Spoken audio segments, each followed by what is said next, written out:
vision, or have another print disability which makes reading, holding a book, or turning a page difficult or impossible. The content is copyrighted by the respective publishers. For more information, please visit us on the web at nfradioreading.org. Hello, this is Corrine, and for the next hour, I'll be reading from the July 2nd, 2026 issue of the Wall Street Journal on the Niagara Frontier Radio Reading Service. As always, thank you for joining us today. The highlights under business and finance are: the U.S. declined to extend its signature trade pact with Mexico and Canada, setting up a decade-long review process that casts uncertainty over businesses that move goods across the world's busiest export borders. Elon Musk's SpaceX has developed a prototype for a handset-like device designed to reshape how humans interact with artificial intelligence that SpaceX has shown investors recently. A pullback in shares of chip makers weighed on the Nasdaq, which fell 0.7% and left the S&P 500 0.2% lower. The Dow fell less than 0.1% lower from a record. Bending Spoons, an Italian tech company that bought up brands including AOL, made its stock market debut at a valuation of more than $18 billion. Shares gained 40% from its IPO price. McKinsey is shaking up its board and appointing a new chair from within its partner ranks. A Swedish court ordered Alphabet's Google to pay Klarna $1.97 billion in damages after the buy now, pay later company won an antitrust case. Crypto exchange Binance failed to obtain a license to operate in the EU after a regulator expressed concerns about its history of financial crime violations. Paramount Skydance offered the EU's merger watchdog concessions to ease competition concerns over its takeover of Warner Brothers Discovery. Now for the key articles under the worldwide section. Persian Gulf entities paid about $300 million to President Trump's businesses last year, more than any other foreign region identifiable in his financial disclosures, which detailed more than $2 billion in revenue across his businesses. Trump took his maiden flight on his new Air Force One, a Boeing 747-8 luxury jet given to the U.S. by the Qatari government. The Supreme Court has wrapped up one of its most consequential terms in decades, delivering sweeping wins and losses to Trump, while marching forward with long-held priorities of the conservative legal movement. Influenza and pneumonia are among the top 10 causes of death in the U.S., even as the nation's overall death rate in 2025 fell to its lowest point on record, according to data from the CDC.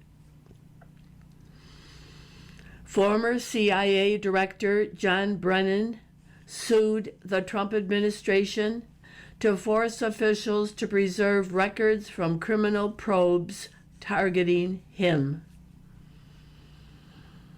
Senator Elizabeth Warren asked the Fed's Inspector General to review whether the vice chair for bank supervision violated the rules by speaking at a private dinner for Bank of America clients.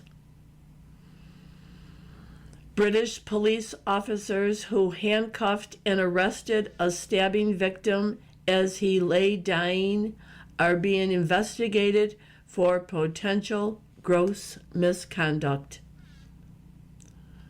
A fire at an Ohio motel killed 3 people.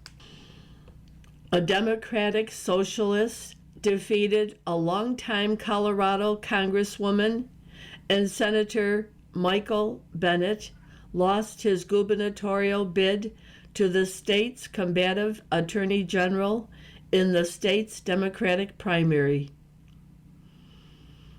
2 people were arrested after scaling the Empire State Building.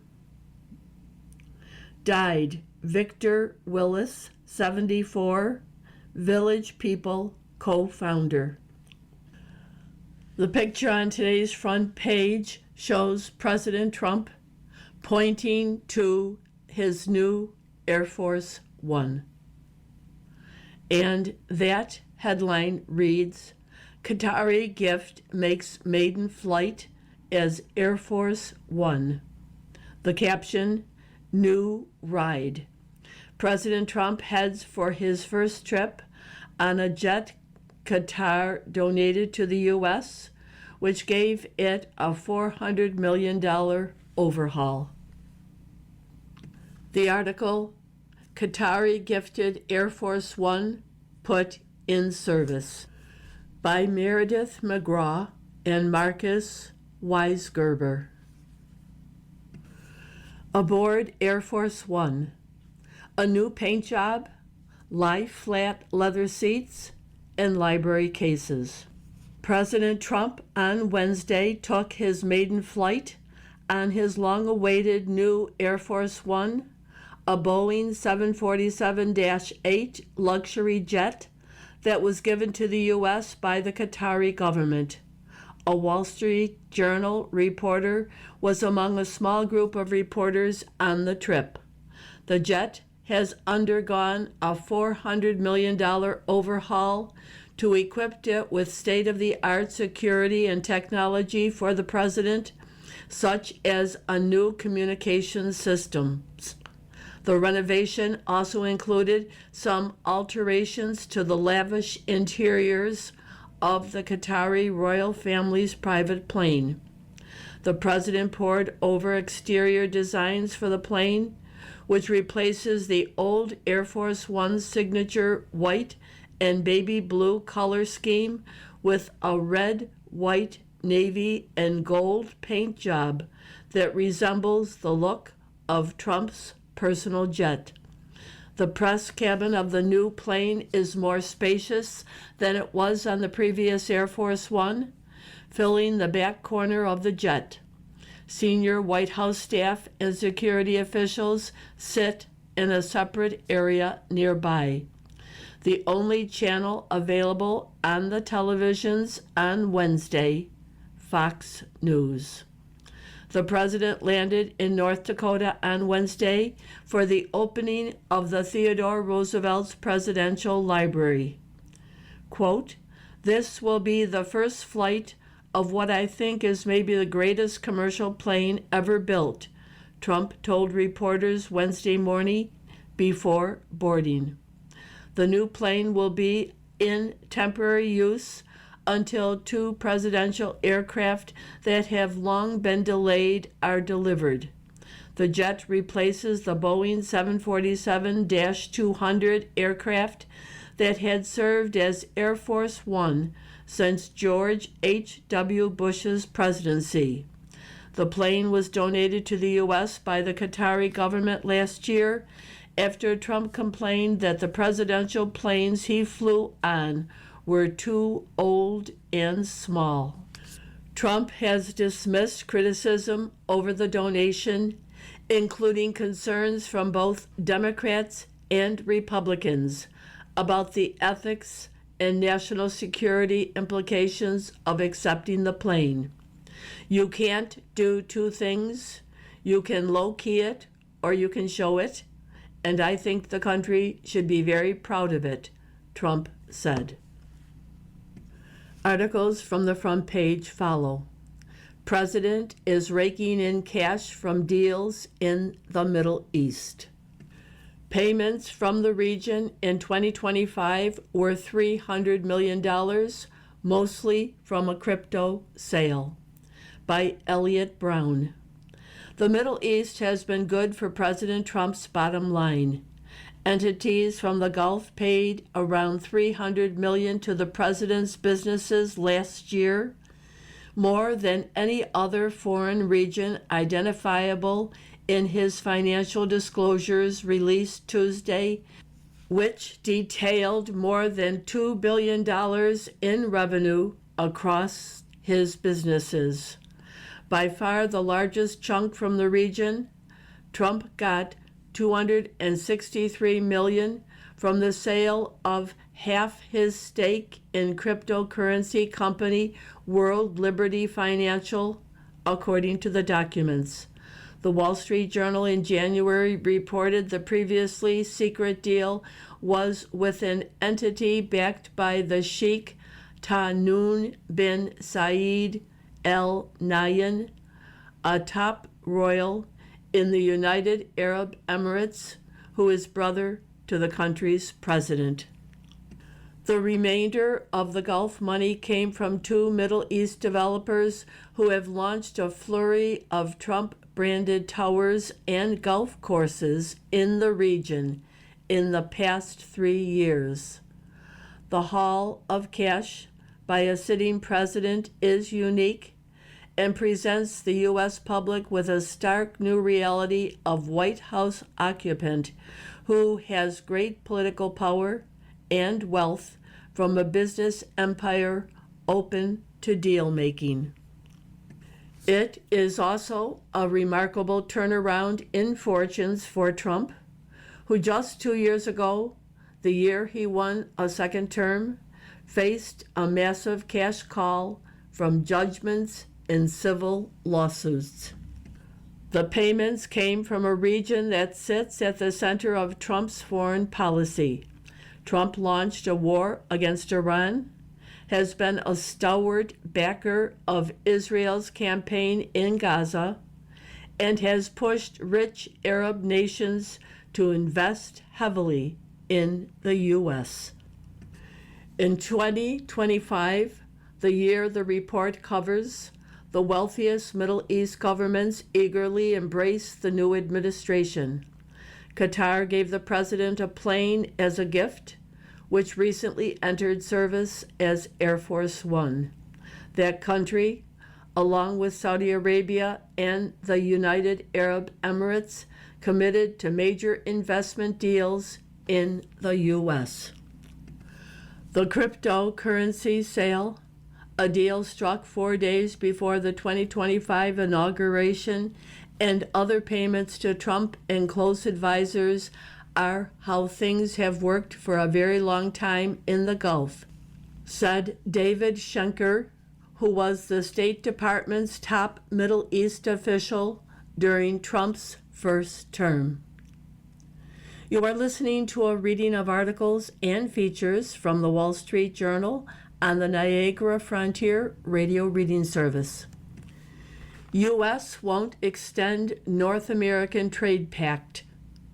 Decision sets up a period of annual reviews, placing the agreement in doubt. By Santiago Perez in Mexico City, Gavin Bade in Washington, and Paul Vieira in Ottawa. The U.S. declined to extend its trade pact with Mexico and Canada on Wednesday, setting up a decade-long review process that casts uncertainty over businesses that move goods across the world's busiest export borders. The U.S. decision came as no surprise. President Trump has effectively ripped up parts of the U.S. Mexico-Canada trade agreement that he signed in his first administration, imposing tariffs on a range of goods. He has mused about terminating the agreement altogether. The United States did not agree to renew the USMCA in its current form, U.S. Trade Representative Jamieson Greer said on Wednesday. The deadline for the three countries to extend the USMCA for 16 years, something Canada and Mexico were eager to do. The pact remains in effect, but now the U.S. refusal to renew means U.S. trade representatives will have to meet every year for a decade with Mexican and Canadian officials to review the deal. Negotiations can continue in the meantime. Greer said the U.S. will engage with Mexico and Canada to address the USMCA's shortcomings, chief among them narrowing the U.S. trade gap with its top trading partners. The pact, known in Canada as CUSMA and in Mexico as TMEC, underpins nearly $2 trillion in annual trade. Last year, combined U.S. exports to Mexico and Canada surpassed $670 billion, according to U.S. statistics. In comparison, U.S. exports to China last year amounted to about $106 billion. The U.S. is likely to renegotiate aspects of the deal, said Kelly Ann Shaw, who was deputy director of the National Economic Council during Trump's first term. That process will carry on throughout the rest of the summer, if not into the end of this year, she said. The eventual pact could look much different from the trilateral agreement that took effect in 2020, perhaps with separate addendums for Canada and Mexico, Shaw said. Uncertainty over the USMCA is holding back the economies of Mexico and Canada because companies can't make long-term investment plans without clear rules. Business investment in Canada has declined for 5 straight quarters, and hiring remains stagnant. Mexico's automotive sector has lost 100,000 jobs since 2025 because of the uncertainty. Mexico's Economy Minister Marcelo Ebrard has said the 2 rounds of bilateral trade talks held in recent weeks show that the U.S. is engaged in USMCA discussions. A 3rd round is scheduled for later this month. High Court delivers a momentous term by James Rameser, Washington. The Supreme Court has wrapped up one of its most consequential terms in decades, delivering a mix of sweeping wins and losses to President Trump, while marching forward with long-held priorities of the conservative legal movement. Just 4 days before the U.S.'s 250th birthday, the High Court handed down the term's final and perhaps most historic decision, an affirmation of the broad understanding of U.S. citizenship that capped a string of landmark rulings that reverberated through the nation's politics, its economy, and its relations with the rest of the world. For the past year, the court's docket was dominated by a president who pushed legal boundaries and sometimes lashed out when the court stepped in. At the same time, the justices were immersed in controversies over guns, immigration, voting rights, and gender identity, all of which exposed rifts on the court that reflect broader divisions across American life. Trump's combustible relationship with the courts has been a defining feature of his second term in office. The justices, so far, have given him much of what he asked for, but they have also drawn a few bright lines.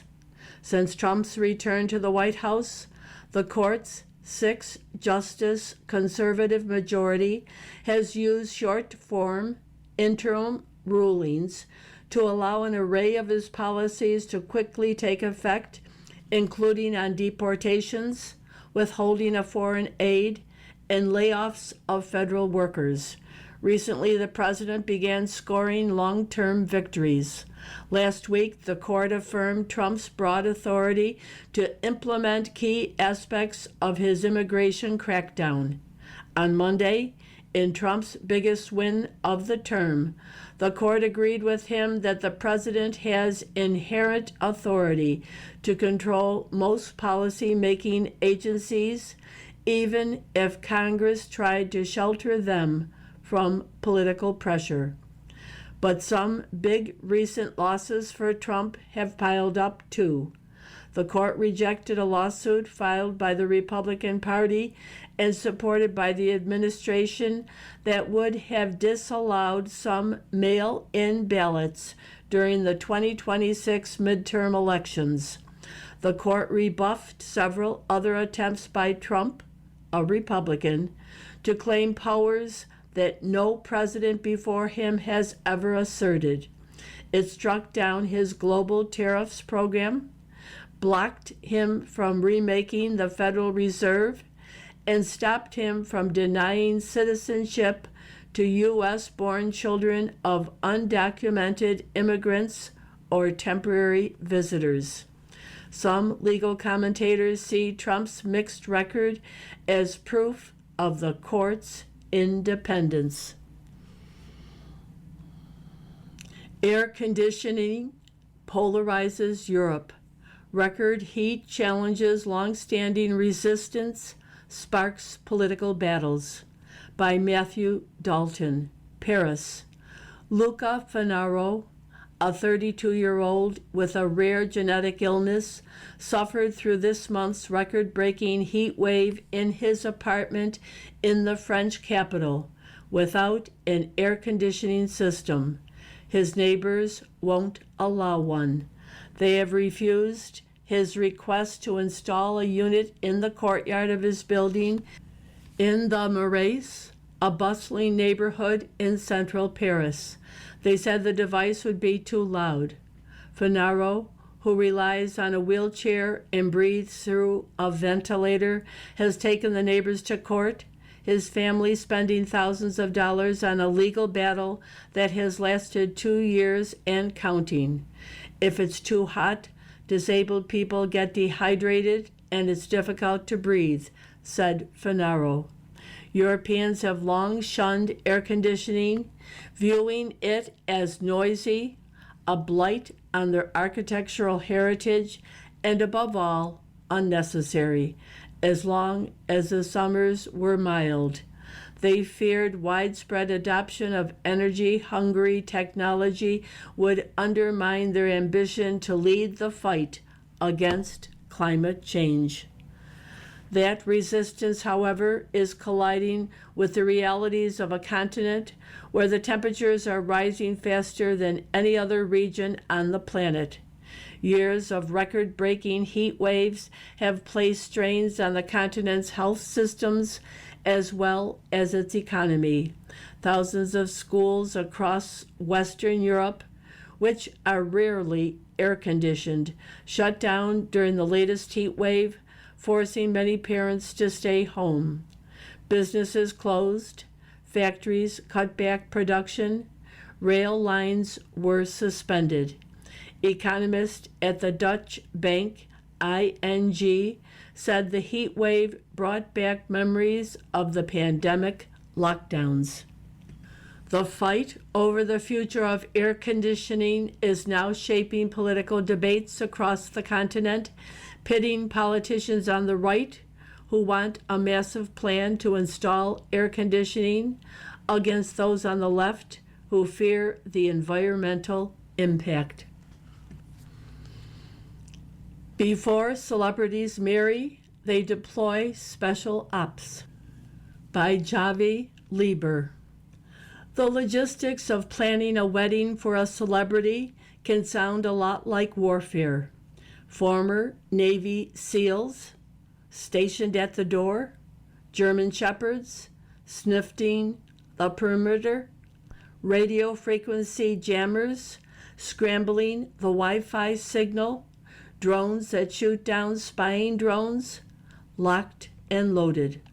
For the few high-profile people whose priority is secrecy, wedding security can be as complicated and expensive as the wedding itself. It feels like we are special ops, said Michelle Rago, a luxury events specialist who has planned weddings for people such as Brooklyn Peltz Beckham. It's a crazy world, and we have to be prepared for anything.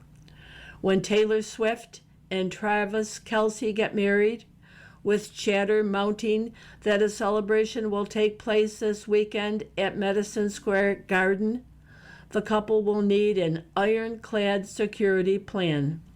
Keeping things under wraps can involve multiple security teams, inner and outer circles of trust, and, in some cases, fake names and fake venues, industry insiders said. Representatives for Swift and Kelce didn't respond to request for comment. Leaving the front page, Team USA survives with 10 men to keep its World Cup run alive. Despite a second-half red card, the Americans sank Bosnia and Herzegovina 2-0 to advance. By Andrew Beaton and Joshua Robinson, Santa Clara, California. Before the U.S. national team's round of 32 games against Bosnia and Herzegovina on Wednesday, manager Mauricio Pochettino emphasized that the Americans understood their mortality at this tournament.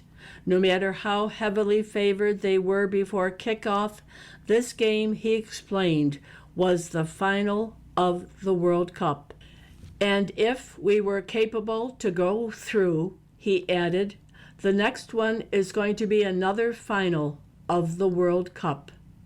Now America can plan for at least one more at its home tournament after surviving the first of its do-or-die test at this tournament. The U.S. held on for a 2-0 victory over Bosnia at Levi's Stadium, despite being reduced to 10 men by a red card for the final half hour of the match. Serena Williams, 44, falls in rollicking return at Wimbledon. Serena Williams lost a 3-set match to Maya Joint at Wimbledon by Jason Gay. Not a victory, but definitely not bad for 4 years off. Serena Williams had her moments Tuesday at Wimbledon. Some of her serves screeched like rockets.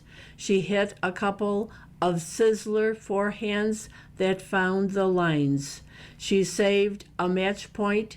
She won a tiebreak. Williams clawed back a few times when she looked good and cooked.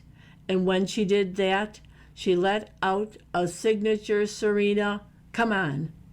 In the end, Williams wound up falling 6-3, 6-7, 6, 6-3 to 20-year-old Maya Joint, but her first-round performance wasn't close to cringe. If anything, it seemed like a signal of what might be possible in Williams' still nascent, on-the-fly comeback at age 44. She has such an aura, said the triumphant joint, who plays for Australia, but was born and raised in Michigan. She's such a legend. You are listening to the reading of articles and features from the Wall Street Journal on the Niagara Frontier Radio Reading Service. From the opinion pages, What the Founders Didn't Trust. Madison, Hamilton, et al. Would wonder at our credulous view of human nature. By Barton Swaim. Ponder a wonderful passage in Paul Johnson's A History of the American People, 1997, noting the dismal succession of non-entities to take the job of British Prime Minister from 1763 to 1782. Johnson observes that this might not have mattered quite so much if the men they faced across the Atlantic had been of ordinary stature, of average competence and character. As it was, the generation that emerged to lead the colonies into independence was one of the most remarkable group of men in history, sensible, broad-minded, courageous, usually well-educated, gifted in a variety of ways, mature and long-sighted, sometimes lit by flashes of genius. Johnson calls the American founders the Enlightenment made flesh, but an Enlightenment shorn of its vitiating French intellectual weaknesses of dogmatism, anti-clericalism, moral chaos, and an excessive trust in logic. Such a collection of statesmen might have been expected to create a government rooted in the doctrine that man naturally seeks the good. The French, under the spell of Jean-Jacques Rousseau, built their revolution on this theory that man comes into the world pure and only encounters moral defilement from society. The triumph of the American founders lies in their having done the opposite. The doctrine of original sin and its implication that humans tend toward rank self-interest and degeneracy animated every part of the constitutional structure the founders erected. Arguments about the depth of their religious convictions miss the point. Even the skeptics and deists among them, of whom there were few, happily adopted Christianity's moral outlook. Spend the rest of this semi-quincentennial year reading the Federalist Papers and mark how often the authors, Alexander Hamilton, John Jay, and James Madison, base their contentions on the reality that fallen man can be counted on to conflate his own narrow interest with justice and the common good. The essays refer often to man's ingenuity and capacity for innovation and commerce. They didn't think him so stupid as to require coercion. But Hamilton, Jay, and Madison aimed chiefly to convince the public that the proposed Constitution, by balancing powers against each other, mitigated man's propensity for mischief, violence, and corruption. Madison famously observes in number 51 that government's existence itself testifies to the morally defective state of its subjects. If men were angels, no government would be necessary, he writes. If angels were to govern men, neither external nor internal controls on government would be necessary. In framing a government which is to be administered by men over men, the great difficulty lies in this. You must first enable the government to control the governed, and in the next place oblige it to control itself. Or Hamilton in number 15. Why has government been instituted at all? Because the passions of men will not conform to the dictates of reason and justice without constraint. Roughly the past 125 years of American government have departed from the founders' self-understanding.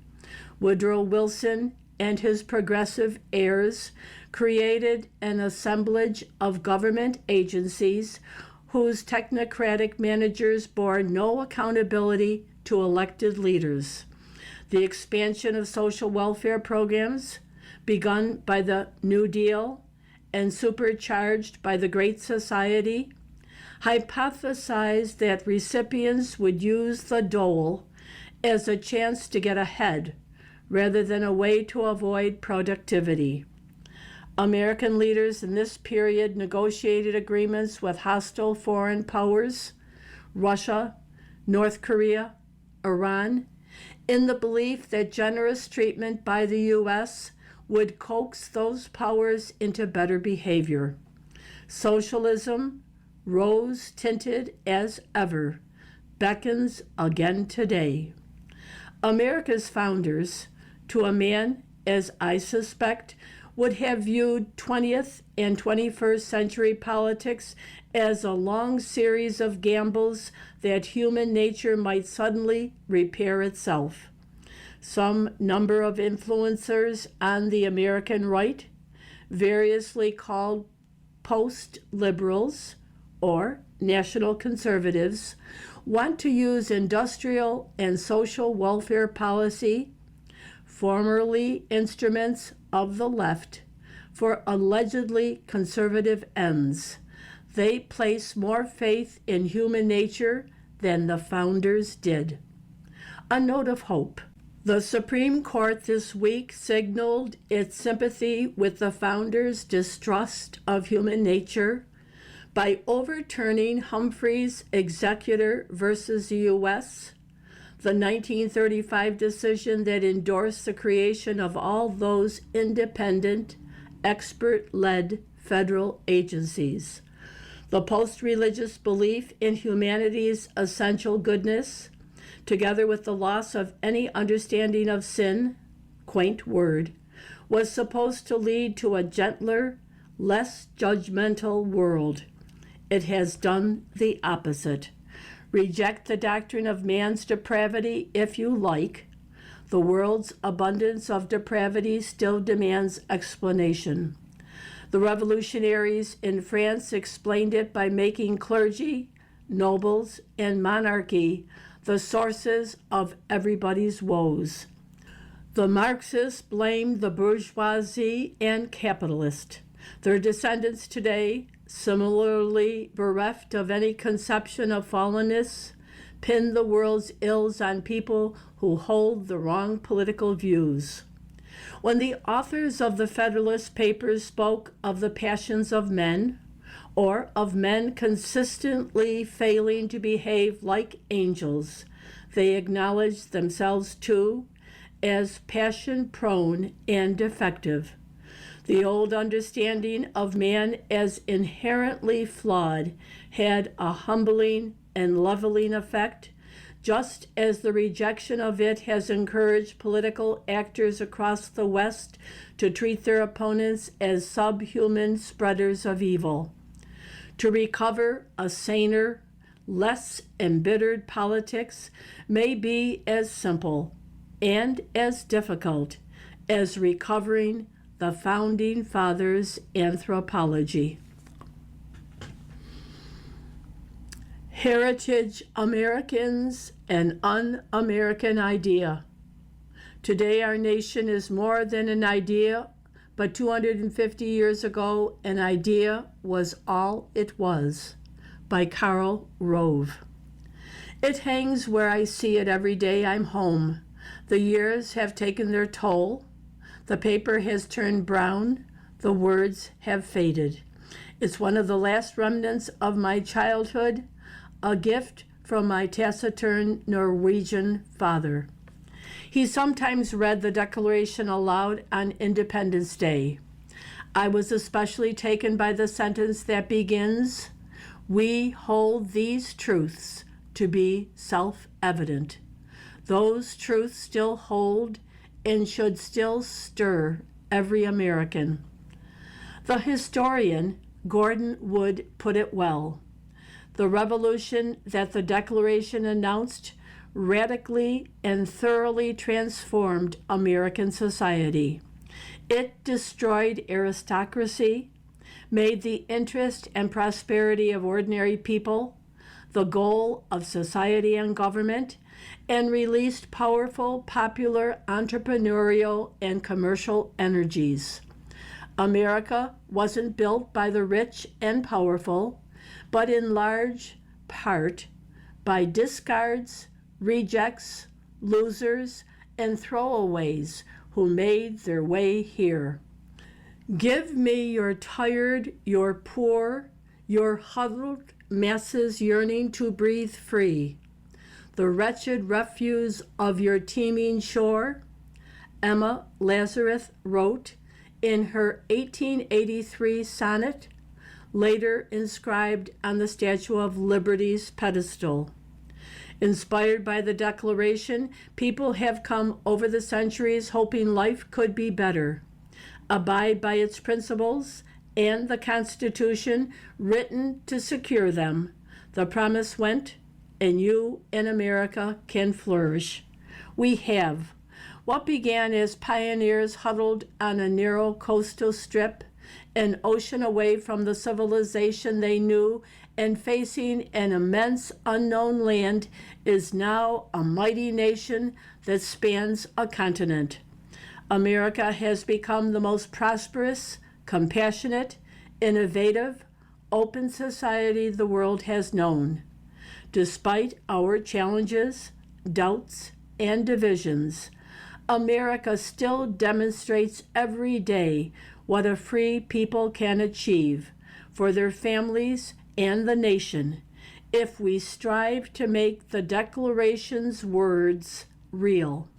Who wants to leave home for the nations that reject outright the principles of our founding documents? Instead, many still want to come here. I was once in Abuja, Nigeria, and a cab driver asked where I was from.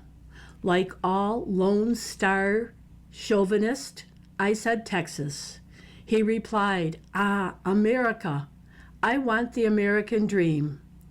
I asked what he meant. Dream big, work hard, and rise. He sounded like Abraham Lincoln, who, according to the historian Gaber Boret, believed in the right to rise. Creating America wasn't easy, and the fulfillment of our founding documents still demands much. But we make a grave mistake if we think this nation is only for what some call heritage Americans, whose forebears, specifically Anglo and Scot-Irish Protestants, fought in the Revolution or Civil War. This notion that there is a select subset of real Americans is being pushed by, among others, Vice President J.D. Vance. He says that America is not just an idea, but a particular place with a particular people. Our country is more than an idea, but it began as one. Our people are particular, yet it makes no difference whether your forebear wintered at Valley Forge or fought at Gettysburg. What matters is living up to the Declaration's promises. It is ironic that Mr. Vance, a Catholic convert, would advocate heritage Americans. In the past, such movements routinely declared Catholics unacceptable members of our national family. One of the largest such groups was the American Protective Association, an anti-immigrant organization in the Gilded Age. It claimed 2.5 million adherents at its height. Its members swore an oath denouncing the Pope and the diabolical work of the Roman Catholic Church. The APA was particularly strong in Mr. Vance's home state of Ohio. This notion of heritage Americans is at odds with the Declaration. America's birth didn't include a new aristocracy based on inherited valor. Consider some Americans without revolution or civil war forebears. Elon Musk, Google CEO Sundar Pichai, NVIDIA co-founder Jensen Huang, Arnold Schwarzenegger, Charlize Theron, Hakeem Olajuwon, former Pepsi CEO Indra Nooyi, Albert Einstein, Nikola Tesla, Salma Hayek, Henry Kissinger, Oracle's Safra Catz, Bob Hope, Irving Berlin, Interactive Brokers founder Thomas Peterffy, Yo-Yo Ma, Alex Trebek, and at least 40 winners of the Nobel Prize for Medicine. 1 in 7 American residents is an immigrant. For the other 6, this Saturday should be a day for special gratitude. Through no action of our own, we were born here, and alongside all who made their difficult way to America, enjoy the blessings of what happened in Philadelphia in the summer of 1776. Happy 4th to every American. You are listening to a reading of articles and features from the Wall Street Journal on the Niagara Frontier Radio Reading Service. Democrats need to show our love for America. Ceding patriotism to the GOP does a disservice to our party and, more important, to our nation. By Tom Swosey. I love America. Unfortunately, as we celebrate our nation's 250th birthday, too many Americans associate those 3 words only with Republicans. Democrats need to change that. Many in my party are unhappy with the nation's current trajectory. Under President Trump, we've fallen short on income inequality. We've seen masked agents go head-to-head with U.S. citizens. Our elections and voting rights have been attacked, while misinformation proliferates online amid bigotry, extremism, and political violence. Despite all this, we should remain fiercely proud of the American system. It has enabled the quest for a more perfect union, making possible the abolition of slavery, the rights of women and Black Americans to vote, the protection of civil rights, the confrontation of religious, ethnic, and racial bigotry, and so much more. Patriotism doesn't ask us to whitewash the country's shortcomings. It requires us to confront them honestly while recognizing that our Constitution, our democratic institutions, and generations of courageous citizens have given us the ability to correct our mistakes. Democrats have long believed that America is great not because it is perfect, but because it has the capacity to become better. We must reclaim the language of patriotism because our history teaches us the most American thing any of us can do is help our great nation live up to the ideals charted by our founders 250 years ago. Liberty, equality, democracy, and the rule of law. Our authoritarian adversaries suppress dissent and erase uncomfortable truths. America has repeatedly expanded liberty, broadened opportunity, and moved closer to fulfilling the promise that all people are created equal. That's why generations of Democrats have stood proudly at the helm of some of the most consequential struggles to shape American life. Democrats supported the rise of organized labor. Democrats gave us the 40-hour work week and worker protections. Democrats created Social Security and Medicare. Democrats championed civil rights. Democrats pushed for major environmental protections. And it is Democrats who must now lead us patriotically into the future. We must rebuild the American middle class. But we can't do this by abandoning capitalism. Only by improving capitalism can we reward hard work and expand opportunity for every American who seeks it.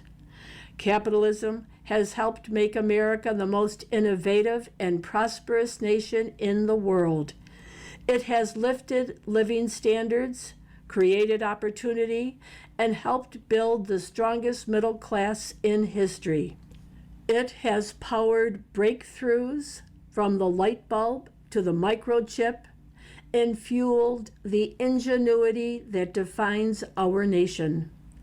But capitalism works only when it is shaped by fair rules, open competition, and the basic sense of responsibility. The answer to inequality isn't to tear capitalism down, but to make it work better for the men and women who go to work every day and want to live the American dream of home ownership, educated children, affordable health insurance, and a safe retirement. Patriotism means recognizing that America has been a force for good. The American Revolution wasn't only a victory for the 13 colonies. It fueled struggles for independence, democracy, and self-determination from Europe to Latin America. Across centuries, America's example and leadership have also shaped Japan, South Korea, Southeast Asia, Australia, Canada, and many other places. 2.5 centuries later, America is still a beacon. We should take pride in the generations of Americans who fought tyranny, defeated Nazism and fascism, defended democracy, welcomed millions, and answered the call to help nations facing war, disaster, and oppression. Our country has made mistakes abroad, but few nations have done more to advance human freedom and democratic values. None of this means Democrats must agree with every policy or action of every administration. Patriotism doesn't demand blind loyalty. It demands faith that our country is worth improving and confidence that our ideals are worth defending. That same spirit should guide our agenda at home, making America more affordable for working families, lowering the cost of health care and child care, protecting our seniors, and strengthening public schools are all part of the same American project.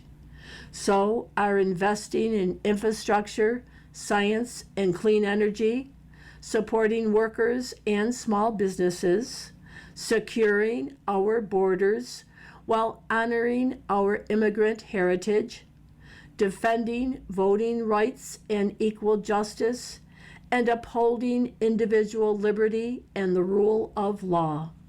Together, these goals reflect a simple patriotic belief.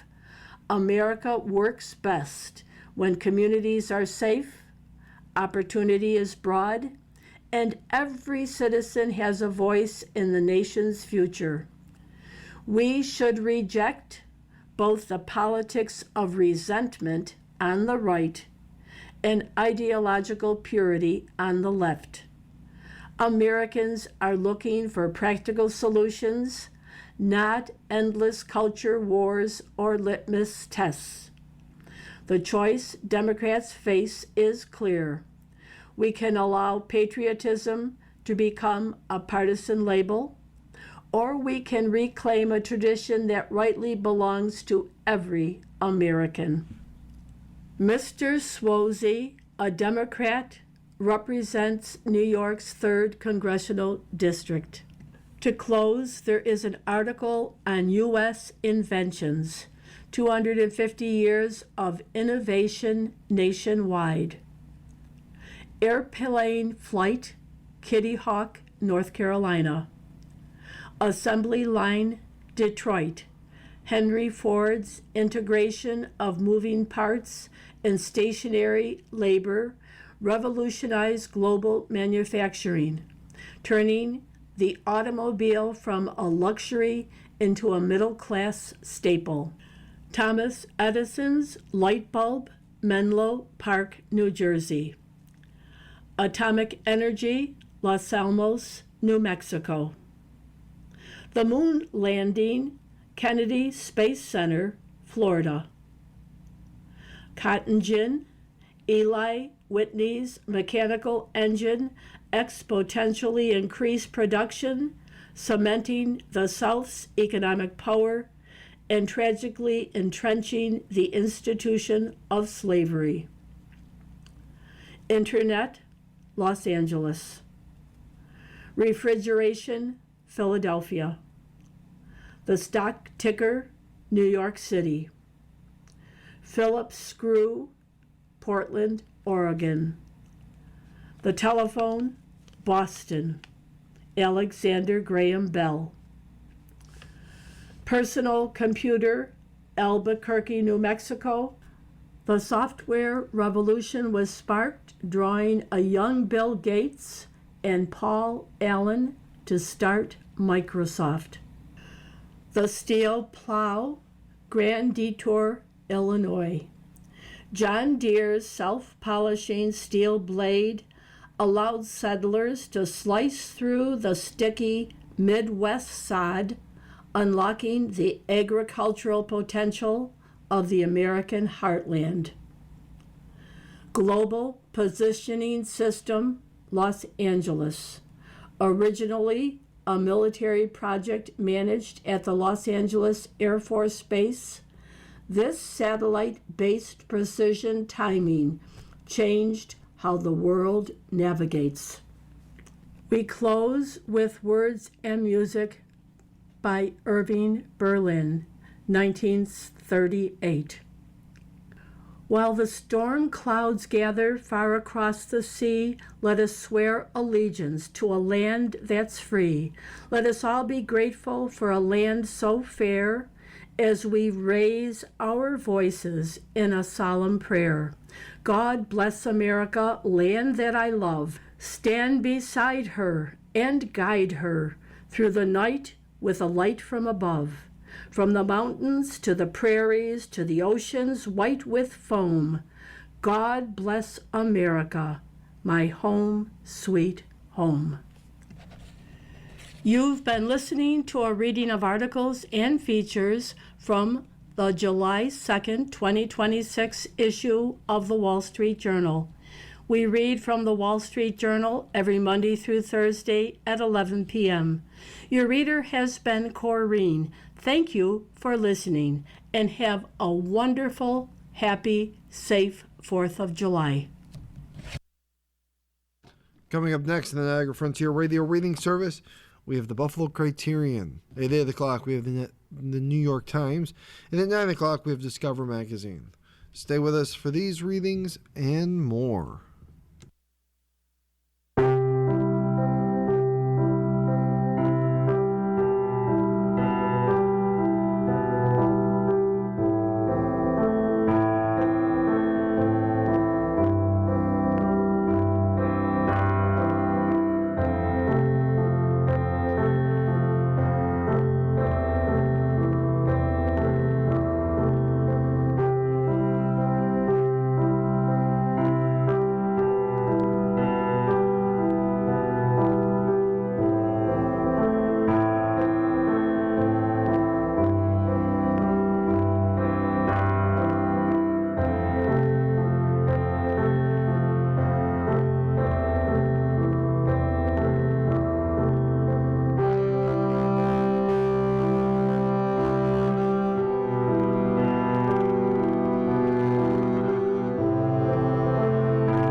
following program is intended for listeners who are blind, have low vision, or have another print disability